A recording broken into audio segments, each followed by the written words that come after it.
Good morning, children. My name is R. Ramakrishna, your chemistry teacher. Today I will explain about rain lesson in 6th class. First, what is rain? How are clouds formed? How are clouds causes rain? First, these three questions are arranged in your brain.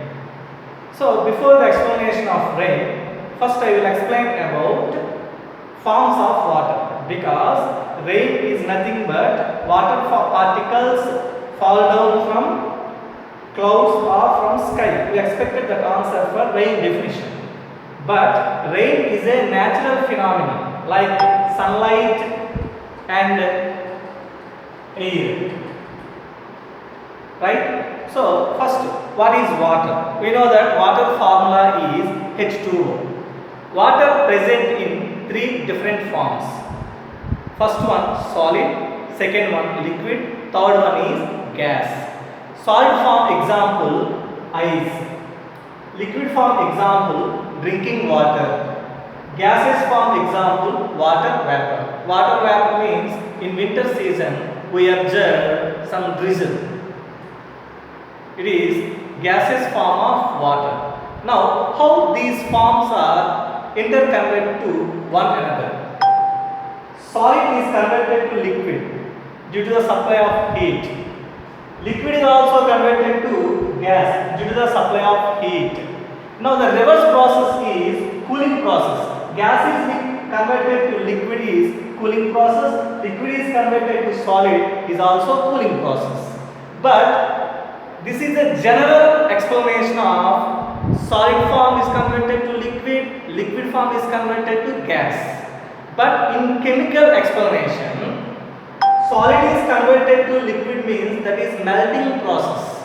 Solid particles are converted to liquid means that is melting process. Liquid particles are converted to gases means that is boiling process. Gaseous particles are converted to liquid is freezing process. Liquid particles are converted to solid means that is solidification. Because three forms of water are interconvertible to each other. Right?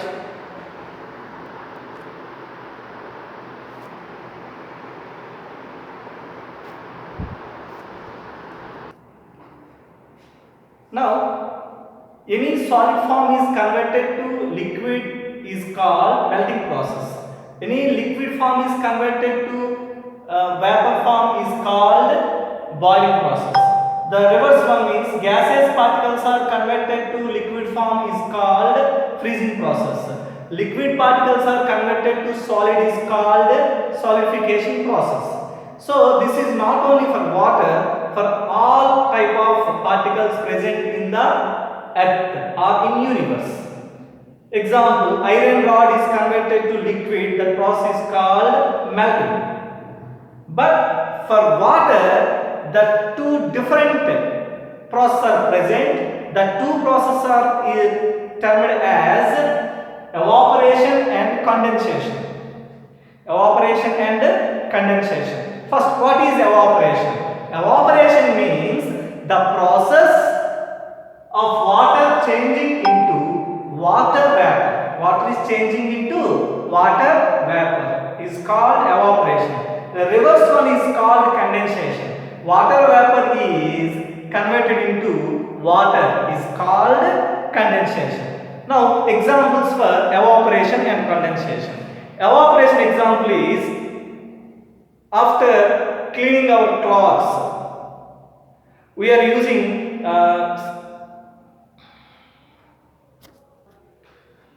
we want to dry the cloths. Evaporation example. Want to dry the cloths means wet cloths are converted into dry cloths by using air flow. So airflow means that air particles are taken the water present in the cloths. Right? So next one, condensation. Condensation means water vapor is converted to liquid. If you take one glass of water, in that water you will take 2 or 3 pieces of ice.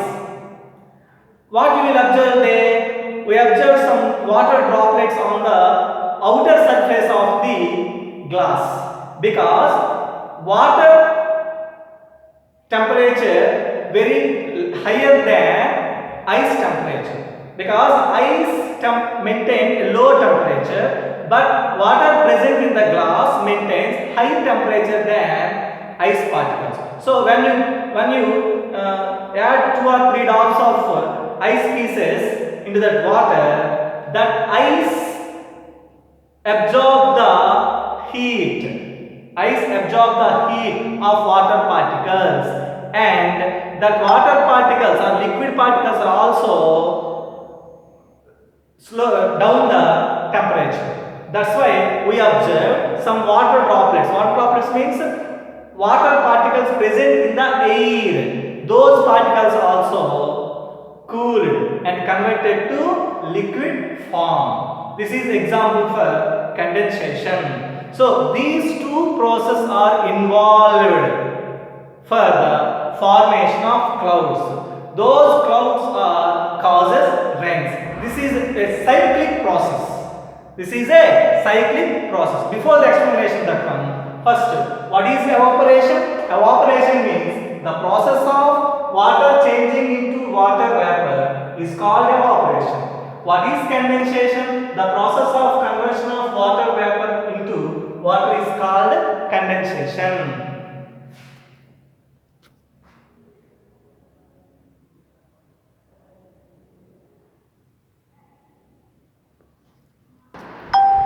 Another example for condensation is in winter season we observed some doing like this.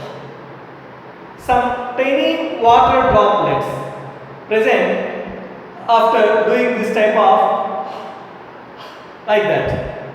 Why? Because in winter season outer atmosphere is very cool due to the maintained low temperatures.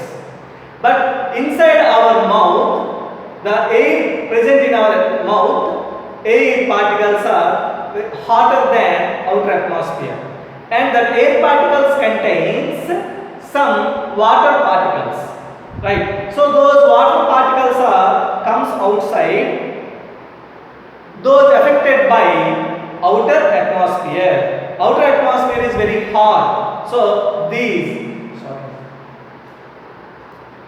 outer atmosphere is very cool, so these air particles are converted to low temperature and also converted to liquid form. It is another example for condensation.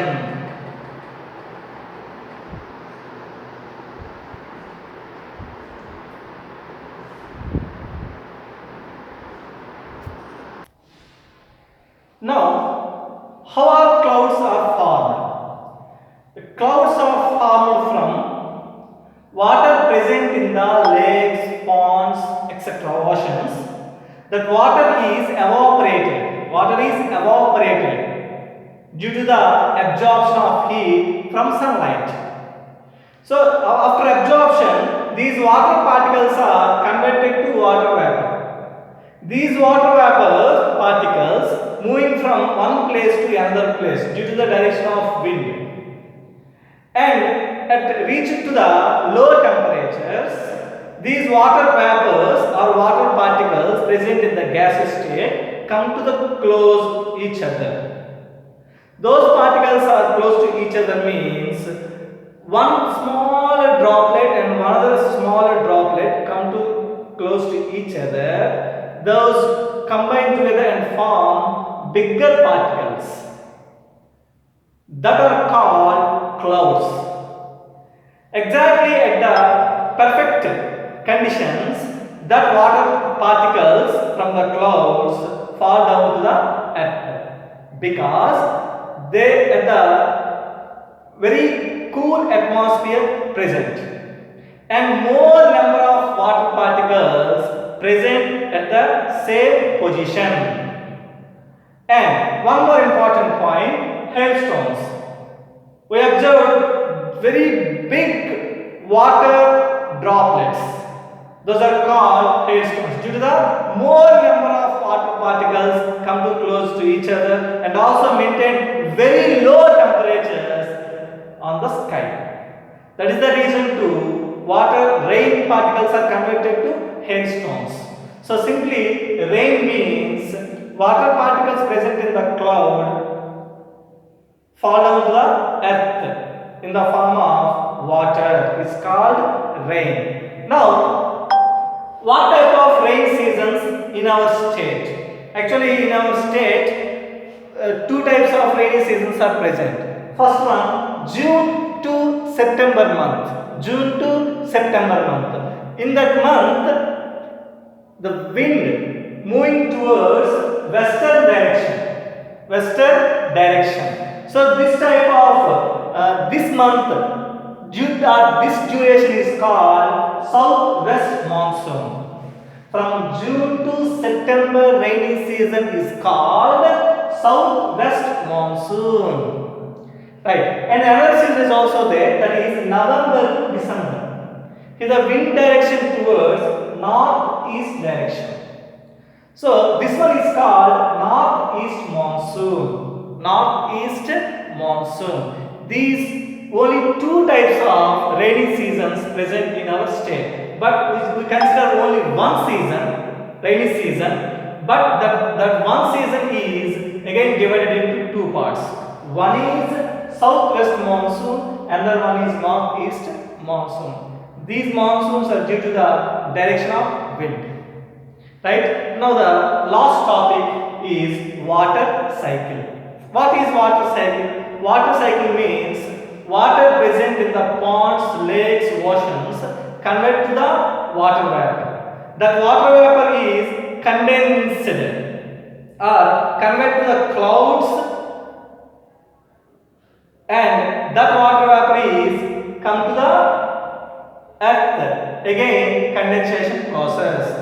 This phenomenon is called water cycle. What is that phenomenon? Water is converted to water vapor. That water vapor again is converted to water. Means liquid form is converted to gaseous form. Gaseous form again is converted to liquid form. This is called water cycle.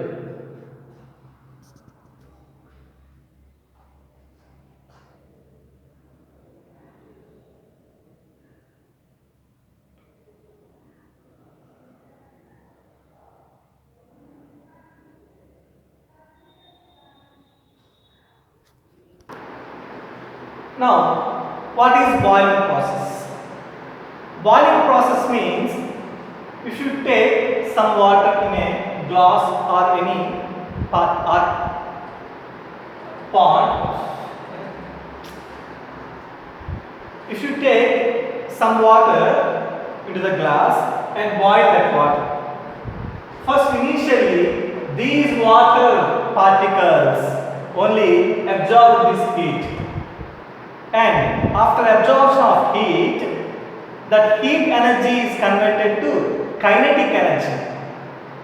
Heat energy is converted to kinetic energy. So kinetic energy means these water molecules are moving upwards. But these water molecules are very low temperature, maintain very low temperatures compared with these water molecules. But after absorbing the heat, these water molecules are moving towards upward, and this place is replaced by these water molecules, upper water molecules. So, which water molecules absorb more heat energy? That energy is converted to more kinetic energy. So, which particles having the more kinetic energy? Those particles are evaporated first. This is the boiling process. In the boiling process, after absorption of heat energy is converted to kinetic energy. And one more important point, once you observe the boiling water and gaseous water particles, which one affect more heat means the vapor water particles were very hotter than boiled water particles or boiled water liquid particles, because they have more kinetic energy, is nothing but more heat energy. This is about boiling process. Next one, acid rains. We know that rain only, but what is acid rain? Acid rain is nothing but acids are combined with rain water. Acids are combined with rain water. So what is acid rain? Generally from the clouds water particles are fall down. Those water particles are combined with some polluted gases present in the atmosphere or in the air. After combining with these gases, SO3 H2O particles or water particles or rain combined with SO3, it is converted to H2SO4. It is an acid. When water is combined with CO2, it is converted to H2CO2, acid. Water is combined with NO2, it is converted to HNO2, acid. So, due to the pollution, water is not directly comes to the earth. That water is combined with acid gases present in the air. It is converted to acid rain. So that acid rains are very harmful to human beings, even historical buildings and aquatic animals also. So deforestation, pollution, these are all affected to water and also rain. This is the last topic of rain lesson, acid rain. Thank you very much.